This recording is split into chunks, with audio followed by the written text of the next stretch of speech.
السلام علیکم ورحمۃ اللہ وبرکاتہ۔ الحمدللہ وکفی والصلاة والسلام علی عبادہ الذین اصطفی اما بعد۔ میرے محترم دوستو، موجودہ دور میں معاشرہ جس تیزی سے بگاڑ کی طرف بڑھ رہا ہے، شاید اس سے پہلے اتنی تیزی سے بڑھ رہا ہو۔ ہر دور میں بگڑے ہوئے معاشرے کی اصلاح کے لیے حالات کے مطابق مختلف انداز سے کوششیں ہوتی رہی ہیں، جماعتیں بنتی رہیں، تنظیمیں کام کرتی رہیں، ادارے وجود میں آتے رہے، قوانین بنتے رہے، لیکن عملی اعتبار سے شاید ہی اتنی کوششیں نہ کی گئی ہوں جتنی کوششیں ہونی چاہیے۔ معاشرے کے بگاڑ کی بنیادی وجہ گھر ہے۔ گھر کے افراد کی اگر اصلاح ہو جائے تو معاشرے کی اصلاح کرنا آسان ہو جاتا ہے۔ بہت سارے لوگ معاشرے کی اصلاح تو چاہتے ہیں، لیکن ان کی اصلاح کا طریقہ کار درست نہیں ہے۔ وہ اس اصلاح کے لیے قرآن و سنت سے، اللہ اور اس کے رسول صلی اللہ علیہ وسلم کے فرامین سے رہنمائی نہیں لیتے، بلکہ اپنے اپنے ذہن کے مطابق معاشرے کو درست کرنے کی کوشش کرتے ہیں، اور بہت سارے لوگ اپنے اپنے تجربات کو سامنے رکھتے ہوئے معاشرے کی اصلاح کی کوشش کرتے ہیں۔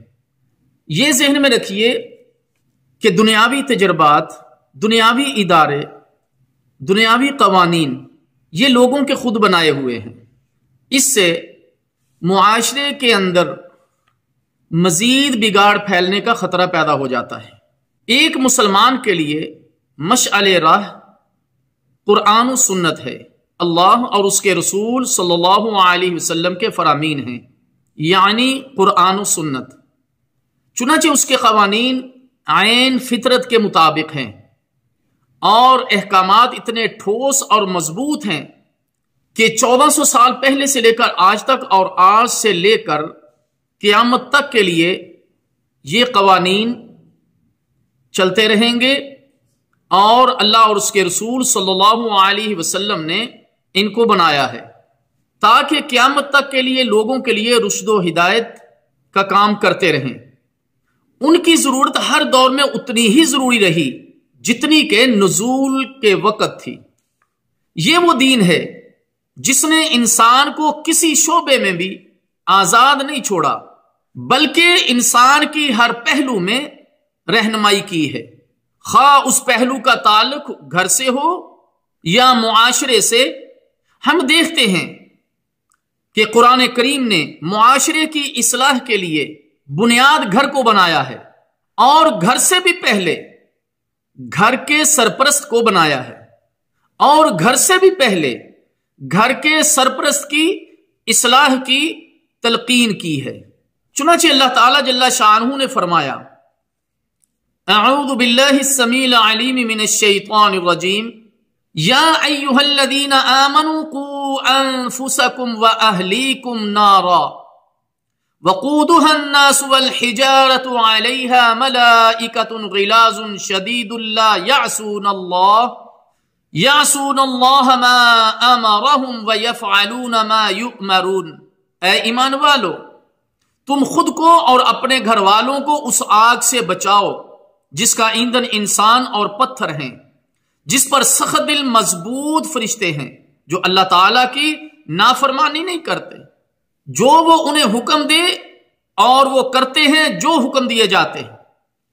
اس آیت مبارکہ سے سب سے پہلے اللہ تعالیٰ نے گھر کے سرپرست کو مخاطب کیا ہے کہ سب سے پہلے وہ اپنی اصلاح کرے، اپنے آپ کو جہنم کی آگ سے بچائے، اس کے بعد اپنے گھر والوں کی اصلاح کرے اور انہیں جہنم کی آگ سے بچانے کی تلقین اور کوشش کرے۔ معلوم ہوا کہ معاشرے کی اصلاح کی بنیاد گھر کا سرپرست ہے۔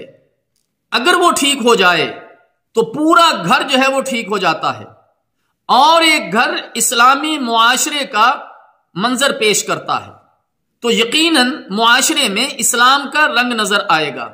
معاشرے کی اصلاح کے لیے رسول اللہ صلی اللہ علیہ وسلم نے اپنی امت کو بڑے جامع انداز میں نصیحت کی۔ چنانچہ امام بخاری رحم اللہ تعالی سیدنا ابن عمر رضی اللہ تعالی عنہ سے روایت لائے ہیں کہ رسول اللہ صلی اللہ علیہ وسلم نے فرمایا، تم سب نگران ہو، کلکم راعٍ وکلکم مسئول عن رعیتہ، تم سارے کے سارے نگران ہو، تم میں سے ہر ایک سے اس کی ذمہ داری کا سوال کیا جائے گا۔ حاکم نگران ہے اور اسے اپنی رعایا کے متعلق سوال کیا جائے گا، پوچھ گچھ ہوگی۔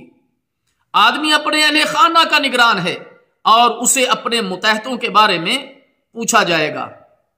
بیوی اپنے خاوند کے گھر کی نگران ہے اور اس سے اس کی ذمہ داری کی باز پرس کی جائے گی۔ خادم اپنے مالک کے مال کا محافظ ہے اور اسے اس نگرانی کے بارے میں پوچھا جائے گا۔